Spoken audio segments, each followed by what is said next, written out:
Dan, nice seeing you, buddy. Good seeing you too, John. It's Thank a pleasure you having you. so much for having me out here today. Yeah, you're more than welcome. Over 30 years ago, Dan Markoff laid eyes on an 1875 steam locomotive in a state of disrepair. Dan didn't know it then, but he was about to embark on the adventure of a lifetime. This is 440, known as an American Standard locomotive. That's 4 leading trucks, 4 driving wheels, and no trailing trucks. It was very popular back in the 19th century, and that's because it could take a rough track, and we had a lot of rough track. It ran here in Nevada from 1875 until 1901. And then it was sold to Sierra Nevada Wood and Lumber Company. They converted it to burn oil, and it lost all its finish that you see here. After that, in about 1939, they closed down the railroad, sent everything to the scrapyard in San Francisco, and it was noticed by a gentleman named Gerald Best, who was a sound man at Warner Brothers at the time. He was also a rail historian. He knew they were looking for an engine for their movies. He called them up, and next thing you know, off it went down to Hollywood. Eureka debuted in the movie Torrid Zone with James Cagney, Pat O'Brien, and Andy Devine. The adventure film was distributed by Warner Brothers in 1940. After that, the locomotive went on to make many appearances, including Ken Burns' documentary, The West. Well, what happened after its stint in Hollywood? Well, it was bought by the old Tucson Corporation out of Tucson, Arizona, and they were building a place up here called Old Vegas. And my wife was dragging me out to Boulder City for a arts and crafts show, and I was not happy about that. You know, arts and crafts.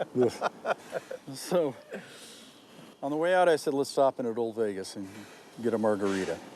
And we did, and there was the locomotive with a burnt building collapsed over the top of it. I asked the security guard, I said, how long has it been like this? And he said, a year. And I said, nobody's even taken the timbers off of it? He said, nope. And a little bell went off in my head, said, you know, if nobody else cares for it, maybe I can do something with it. And that was the beginning. The year was 1986. Dan brought Eureka home, and with the help of his dad, wife, and a handful of good friends, he spent the next 6 years bringing this 22-karat gold painted locomotive to its original glory. How did this get its name? The locomotive is named originally, back in 1875, after Eureka, Nevada, because it was built for the Eureka Palisade Railroad.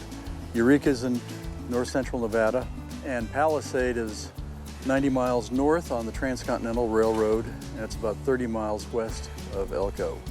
And that's where the narrow gauge ran between. It was hauling merchandise and passengers down to Eureka, and passengers and ore back up to the smelters.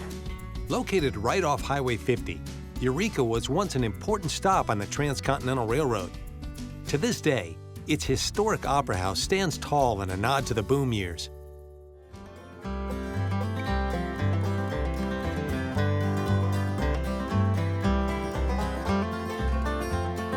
Now help me with this one. This is on the National Register of what? National Historic Register of the National Park Service. And what does that mean exactly?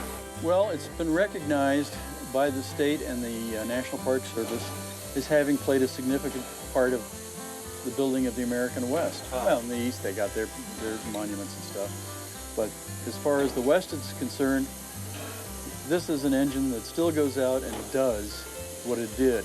I mean, this thing was built a year before Custer's last stand, and it's still running. That blows my mind. That blows my mind. How is it run? How does this thing work?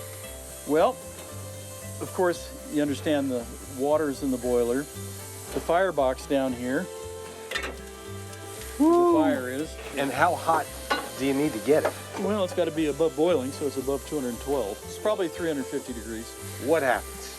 Okay, there's 2 lines that come underneath the tender and up into these devices here on either side.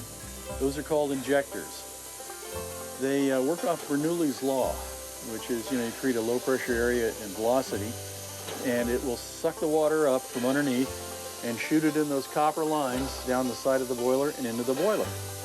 And that's how you regulate the water level. As a steam locomotive, water powers the engine, but wood fuels it. At the turn of the 20th century, Eureka's engine was converted to oil, but Dan and his team converted it back to wood burning.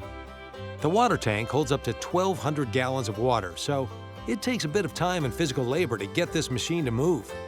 How fast could this go? This will do 40 miles an hour.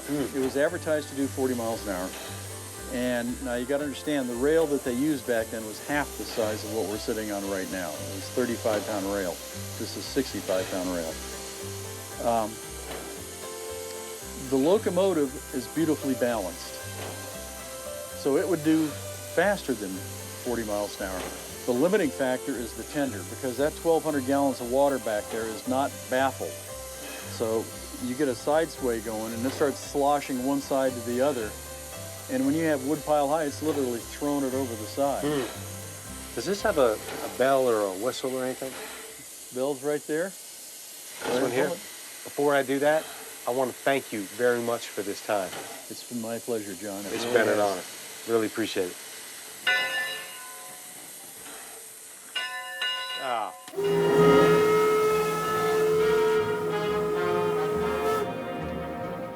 After 22 years of upkeep and counting, Dan will not part with Eureka, but he will take you on a ride every December at the Nevada State Railroad Museum for the holiday season.